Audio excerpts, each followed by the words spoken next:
Hi, this is a review of Across the Universe by Beth Revis. I've talked about this book on my channel before, but it was a couple of years ago and I've never done a full review on it. I have, however, explained the storyline to so many of my friends before, because I keep trying to convince them to read the book. So here we go again. Across the Universe is a young adult sci-fi book. It is about a space mission that involves a ship called Godspeed. The ship is being sent on a journey that's going to take 300 years, and the people on the ship are being sent to this new planet to inhabit it. There will obviously be workers on the ship trying to keep the ship going, and there are scientists and people from the military who are being frozen and will be woken up when they arrive on the planet. The main character is called Amy, and both her parents are being frozen on the ship. And Amy decides to go with them to this new planet, and she is also frozen. So when she's woken up from her frozen state, she thinks that she's arrived on the new planet. But that's not quite the situation that's happened. Someone has woken her up too early in an attempt to kill her, and since she cannot be frozen again, which would be too dangerous for her body, she now has to live on this ship and will probably never see her parents again. Because it's been a couple of hundred years since Godspeed's journey started,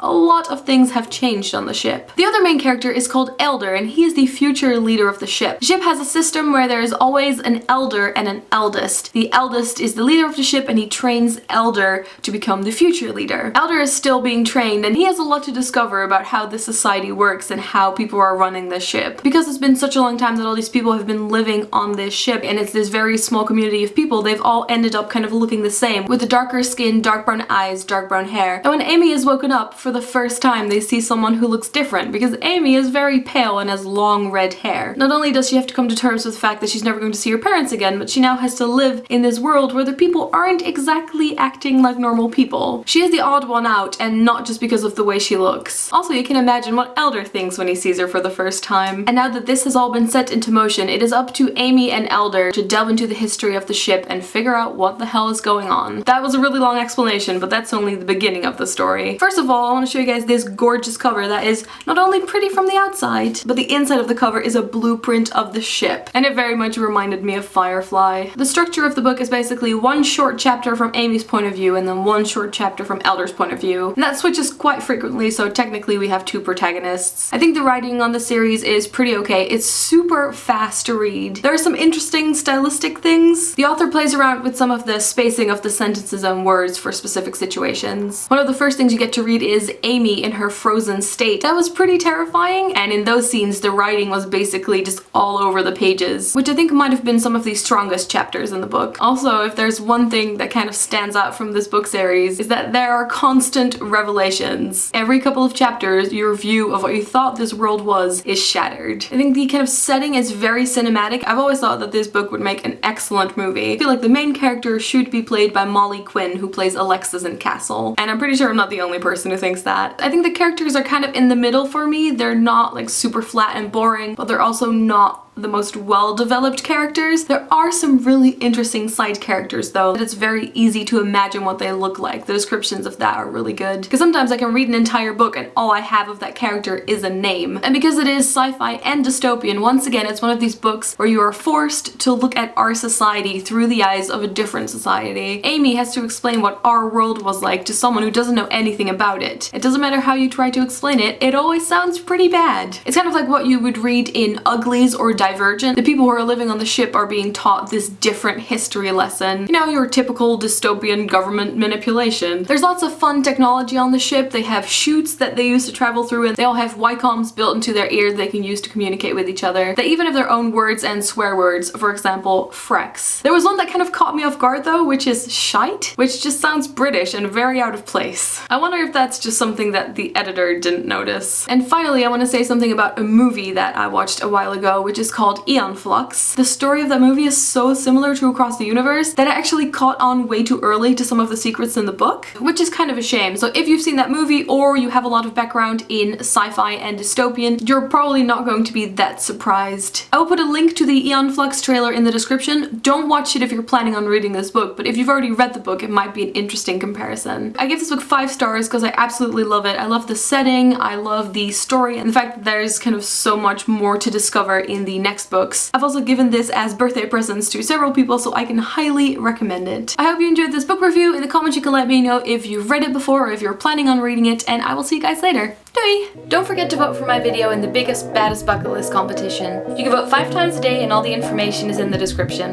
Bedankt!